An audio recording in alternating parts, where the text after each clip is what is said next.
की गाड़ी भी तो खटारा नहीं है। ये सवाल इसलिए क्योंकि उत्तर प्रदेश में अब 1,95,000 से ज्यादा वाहन कबाड़ बन चुके हैं। जरा सोचिए, घर के बाहर सालों से खड़ी पुरानी कार, गांव में धूल खा रही बाइक या फिर रोज सड़क पर दौड़ रहा पुराना वाहन। अब सिर्फ उसकी उम्र नहीं बल्कि उसकी फिटनेस तय करेगी कि वह सड़क पर चलेगा या स्क्रैपिंग सेंटर जाएगा। अगर आपके पास भी पुराना वाहन है तो ये खबर आपके लिए बेहद जरूरी है। यूपी में सरकार की व्हीकल स्क्रैपेज पॉलिसी तेजी से लागू हो रही है। सरकार का दावा है कि इससे सड़कें ज्यादा सुरक्षित होंगी, प्रदूषण कम होगा और ट्रांसपोर्ट सिस्टम आधुनिक बनेगा। लेकिन सबसे बड़ा सवाल ये है कि आखिर कौन सी गाड़ियां स्क्रैप की जाती हैं और इसका असर आम लोगों पर कैसे पड़ने लगा। 1,95,000 से ज्यादा वाहन स्क्रैप, 1,85,000 प्राइवेट वाहन, 10,000 से ज्यादा सरकारी वाहन, आंकड़े 30 जून तक। दरअसल लगभग हर परिवार में एक न एक ऐसा वाहन जरूर होता है जो अब बहुत कम इस्तेमाल होता है। कई लोग पुरानी कार या बाइक को सालों तक घर में खड़ा कर रखते हैं, लेकिन अब ऐसे वाहनों पर भी नजर रखी जा रही है। यदि वाहन फिटनेस मानकों में खरा नहीं उतरता है तो उसको सड़क से हटाया जा सकता है। सरकार के अनुसार वाहन को सीधे कबाड़ घोषित नहीं किया जाता।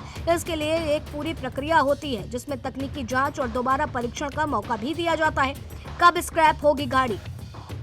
फिटनेस टेस्ट पहली बार फेल, दोबारा टेस्ट फिर फेल, ELV घोषित, स्क्रैपिंग सेंटर भेजी जाएंगी।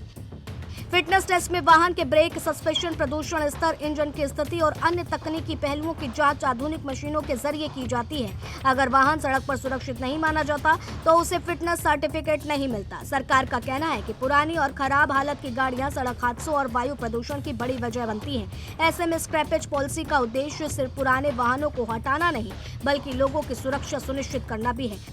सड़क सुरक्षा बढ़ेगी, प्रदूषण कम होगा, ईंधन की बचत होगी। हालांकि सरकार सिर्फ सख्ती नहीं कर रही बल्कि वाहन मालिकों को प्रोत्साहन भी दे रही है। अगर कोई व्यक्ति अपनी पुरानी गाड़ी अधिकृत स्क्रैपिंग सेंटर पर जमा करता है तो उसे सर्टिफिकेट ऑफ डिपॉजिट दिया जाता है। यही सर्टिफिकेट नई गाड़ी खरीदते समय टैक्स में राहत भी दिला सकता है। क्या मिलेगा फायदा? नई कार पर 15% तक रोड टैक्स छूट, नई कॉमर्शियल गाड़ी पर 10% तक की छूट, certificate of deposit, certificate transfer की सुविधा।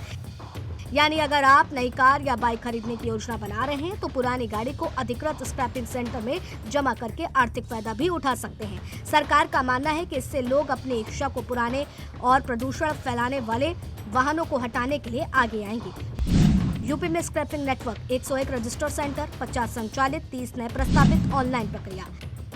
विशेषज्ञों का मानना है कि इससे न सिर्फ पुरानी और प्रदूषण फैलाने वाली गाड़ियां सड़कों से हटेंगी बल्कि स्टील, एल्युमिनियम, प्लास्टिक और ऑटोमोबाइल उद्योग को भी फायदा मिलेगा। रिसाइकलिंग के जरिए कच्चा माल उपलब्ध होगा और रोजगार के नए अवसर भी पैदा होंगे। तो अगर आपके घर भी कोई पुरानी कार या बाइक या स्कूटर खड़ा है तो उसके कागजात, फिटनेस और वैधता की जांच जरूर कर लीजिए, क्योंकि अब यूपी में गाड़ियों का भविष्य उनकी उम्र नहीं बल्कि उनकी फिटनेस तय करेगी। और जो फिटनेस टेस्ट में फेल होगा उसका सफर सड़क पर नहीं बल्कि स्क्रैपिंग सेंटर पर खत्म होगा।